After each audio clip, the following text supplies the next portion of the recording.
Imagine receber de Deus uma promessa extraordinária e logo depois ser esquecido numa prisão. Não por um dia, não por uma semana, mas por 2 anos inteiro. José havia interpretado sonhos corretamente. Sabia que Deus estava com ele. Mas, humanamente falando, parecia que tudo havia parado.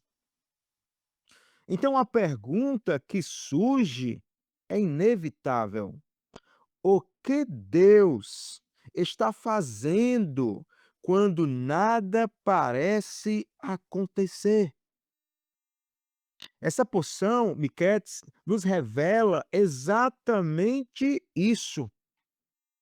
Às vezes, o silêncio de Deus é apenas o intervalo antes da mudança da história. A palavra Miqueias significa ao fim, ou considere, no final de um período. Por isso o texto começa dizendo: ao fim de 2 anos. E esse detalhe não é casual. Na Bíblia, o tempo muitas vezes é parte do processo de Deus. José não estava apenas esperando, ele estava sendo preparado. Faraó tem 2 sonhos perturbadores. 7 vacas gordas são devoradas por 7 vacas magras. 7 espigas cheias são engolidas por 7 espigas secas. No Egito antigo, vacas simbolizavam fertilidade agrícola. O país dependia totalmente das cheias do rio Nilo. Se o Nilo não inundasse, o Egito enfrentava fome.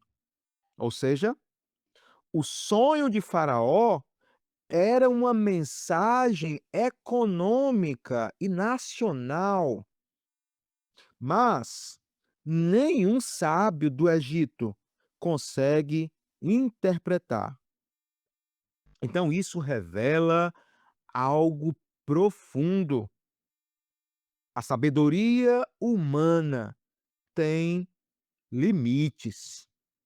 Existem revelações que só pertencem apenas a Deus.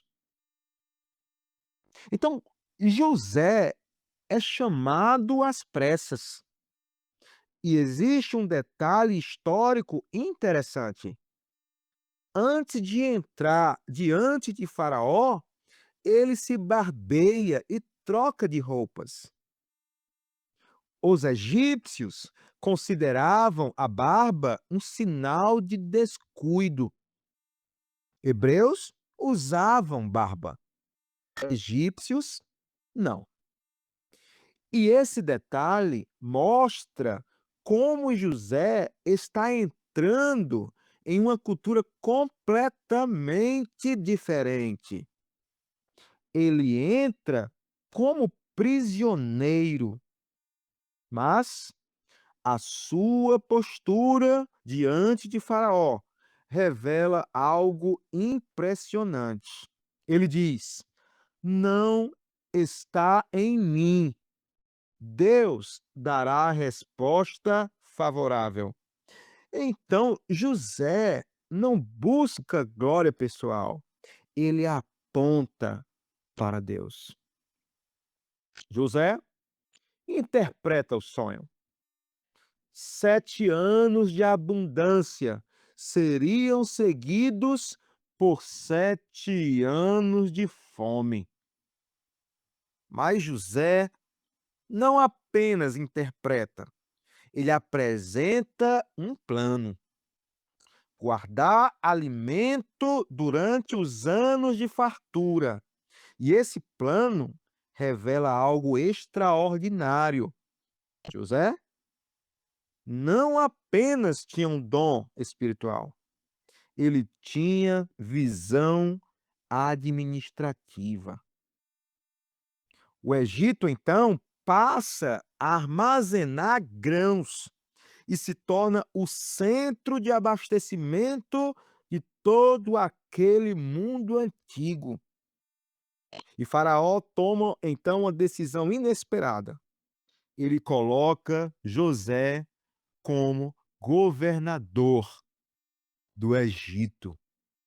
Um estrangeiro, um ex-escravo, um ex-prisioneiro, agora governando a maior potência da região.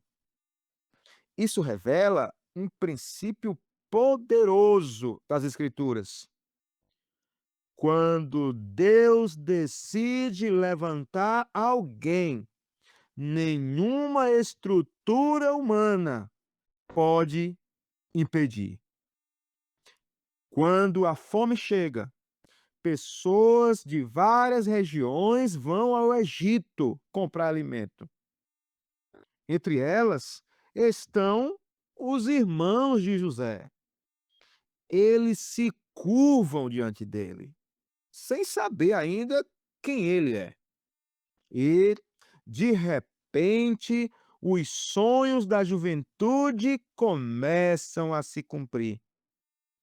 Mas José não revela a sua identidade imediatamente. Ele testa os irmãos. Por quê? Porque arrependimento verdadeiro precisa de confronto. José quer saber se aqueles homens ainda são os mesmos. Na verdade, aquilo parecia bem uma tragédia na vida de José. Na verdade, estava posicionando ele no lugar certo. Se José não estivesse sido vendido, ele nunca chegaria ao Egito. Se não tivesse sido preso, ele nunca encontraria o copeiro. Se não tivesse interpretado sonhos, ele nunca chegaria diante de Faraó. Então a história inteira revela um princípio bíblico profundo. Deus governa até aquilo que parece desordem. Ketz nos ensina algo poderoso. Deus trabalha no invisível antes de agir no visível. E José passou pelo poço, pela escravidão, pela injustiça, pela prisão, mas cada etapa estava preparando algo maior. O Deus das Escrituras não perde controle da história, nem da história do mundo, nem da história da nossa vida. Se esta reflexão tem edificado você, inscreva-se no canal, curta e compartilhe. Essas ações ajudam a levar o estudo da Palavra de Deus a muito mais pessoas. Seguimos juntos na leitura contínua das Escrituras. Escola da Bíblia, de volta às Escrituras. Shalom para você e continue firme na leitura. Atento às postagens no nosso grupo oficial, na segunda-feira e na quarta-feira. Até mais, forte abraço para você e fica firme. Deus abençoe você.